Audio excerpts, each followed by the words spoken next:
Bonjour à tous, c'est avec vous, c'est le trading, petite analyse sur Elrond, allez, on va voir ça vite fait. Voilà, donc on va partir en daily directement. J'ai un peu de nez bouché, mais ça va aller, ça va de mieux en mieux. Voilà, donc là, sur le graphique en daily, on va enlever ça pour avoir plus de place. Donc là, on a l'ATH, on a le plus bas, le plus haut, Fibo, ligne des 50, elle est là, Premium Discount. Ok, ça c'est notre base. On a le ligne des 50, elle est là. Ensuite, zone ici, d'accord, de neutralité qui s'est mis en place de, jusqu'en décembre 2020. À partir de décembre 2020, Elrond a commencé à bouger. D'accord, a commencé à bouger et a créé ici un plus haut. Ce plus haut a été créé en février 2021. Ensuite, bien sûr, quand on a une montée comme ça, on a un retracement. Donc, retracement, respiration, et ensuite, on est reparti. Et on a créé cet ATH en avril 2021. Ensuite, bien sûr, il a dû distribuer et corriger en trois temps, A, B et C. OK. À partir de là, il a créé une zone d'accumulation. Il a fait une accumulation SC, AR, ST, STB, test, et il est parti. D'accord. STB, test, il est parti. Après cette zone d'accu, il a démarré ici au test au 20 juillet 2021. Il a fait cette belle petite hausse. D'accord. Il nous a créé le nouvel ATH à 302 dollars, pratiquement 303 dollars. À partir d'ici, donc comme le même scénario qu'ici, il effectue une distribution BC à RST. Donc vous regardez le même scénario que vous avez là, vous l'avez là, sous vos yeux. Il était en discount, prix pas cher, revenu en premium, prix cher. Donc forcément, il va corriger. D'accord. Bon, la montée était moins vertigineuse que celle-ci. Vous voyez, la montée par palier, il y a eu des paliers, des arrêts, tout à fait normal. Au niveau des vagues, on va pas avoir une vague 1, vague 2, allez, vague 3, vague 4, ou vague 3, vague 4 et vague 5. Et dans cette vague 5 ici, on a 1, 2, 3, 4 et 5 avec une dernière extension qui justifie ce plus haut. Ok, voilà, la lecture de bougies, facile. Pensez à apprendre à lire les bougies japonaises. Prenez des docs, allez sur Google, regardez des vidéos, tout ça. Formez-vous sur les bougies japonaises pour bien les comprendre. Donc là, ici, on a ici une bougie de liquidité avec un niveau bien précis ici. Donc, cette zone ici est primordiale. Regardez, pam, le prix, il a fait quoi? Il est revenu sur cette zone ici. Il n'y avait pas de secret, la bougie vous donnait l'information. Ensuite, donc on a créé BC, AR, ST. Là, on est sur le ST. Donc, on est en train de faire le ST. Après ce ST, on aura un saut, bien sûr, qui basculera en dessous de la ligne de AR ici. Donc, il reviendra aux zones discount. Voire bien sûr venir chercher ce niveau-là, ici. D'accord? Cette liquidité-là. Donc là, cette zone-là, qui est intéressante. Sur cette zone ici. On va aller en H4 rapidement pour vous montrer. Donc en H4, qu'est-ce qui se passe? Ici, on a eu quoi ici? Donc ici, par exemple, on a eu un SC, AR, ST, montée, STB, d'accord, tac, in hausse. Donc on a une petite ici, petite réacu qui a donné ce pump. Problématique ici, donc c'est un order block, il y a de la liquidité ici en attente. Ici, on a également un déséquilibre de marché qui n'a pas été comblé, vous le voyez, il est sous vos yeux. Déséquilibre de marché ici, donc c'est pour ça que je vous dis de fortes probabilités. Première ici, information qui me dit que le prix va revenir ici dans cette zone-là. Déjà, d'une. De deux, j'ai la ligne des 50, donc on est en premium, on risque de revenir en discount. D'accord? Faire une incursion en discount. Ensuite, descente en trois temps, donc A, B et C. Je vais utiliser mon Fibo de continuité de tendance. Je vais faire juste ça. Descente, première impulsion. Allez, première impulsion, première ici, correction. Ça me donne ici le 1,618 ici. Ok, unité de chercher, regardez. Première impulsion. Il a été cherché. On est venu le chercher ici. Regardez. Le AR s'est effectué sur les 1,618. Ratio mathématique. D'accord? Ici, j'ai le 218. Donc le A, le B, le C. Le C peut être finir ici pour aller chercher la liquidité de ceci. Regardez, juste avec mon Fibonacci qui est continuité de tendance, j'ai une double confirmation. Première confirmation, order block, liquidité en attente, déséquilibre de marché. Deuxième confirmation, Fibonacci de continuité de tendance me donne le 218 ici. D'accord? Donc là, j'ai deux confirmations. Prise de liquidité de ce niveau-là. Également, ligne de 50. Passer sur la ligne de 50. Zone discount. Ensuite, je trace ici mon Fibonacci. Regardez, hop, de continuité de tendance sur le AR, BC, AR. Et là, on est sur le ST. Donc, on va le laisser là pour l'instant. Allez. Mais je pense qu'il va prendre la liquidité, il va aller chercher plus haut. On va le laisser là.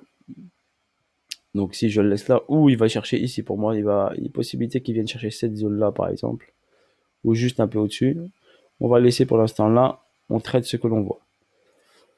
Donc là, ici, j'ai une prise de liquidité, regardez. Donc normalement, j'aurai un ABC dans cette zone-là. Donc j'aurai un A comme ça.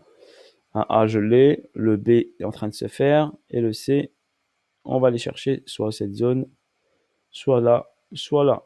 Une possibilité. D'accord? Voilà la possibilité qu'on peut avoir. Ok, donc moi je verrai bien déjà une incursion ici en discount prise de liquidité. Donc ici, un 27,2, ce serait pas mal.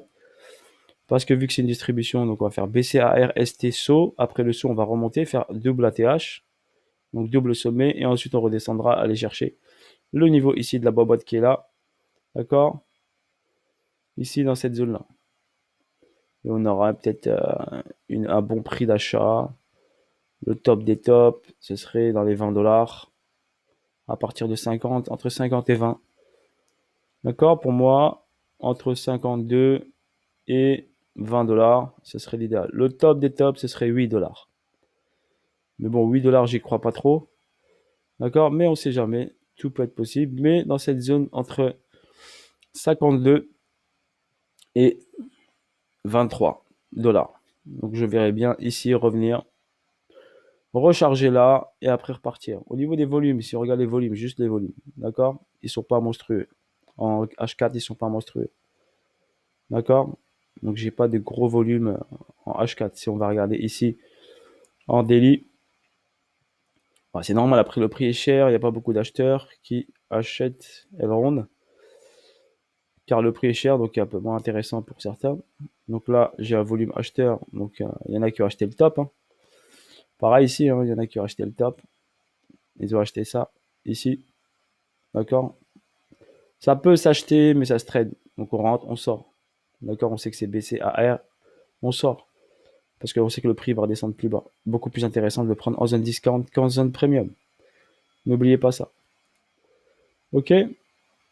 Si par exemple je le superpose avec le BTC, on a quoi de beau avec le BTC? Donc je vais enlever déjà ça pour pas que ça gêne. Donc voilà, j'ai le BTC hop qui est monté, et ben Elrond a suivi, regardez. Bam. Donc Elrond a suivi le mouvement. Donc voilà, ils sont pratiquement presque corrélés au niveau du move, à quelques mouvements près, mais bon, dans l'ensemble, ils sont corrélés avec le BTC. Ethereum également, donc pareil, regardez, le move est pratiquement presque similaire. Voilà, donc ça vous donne ici une indication si vous voulez superposer, bien sûr.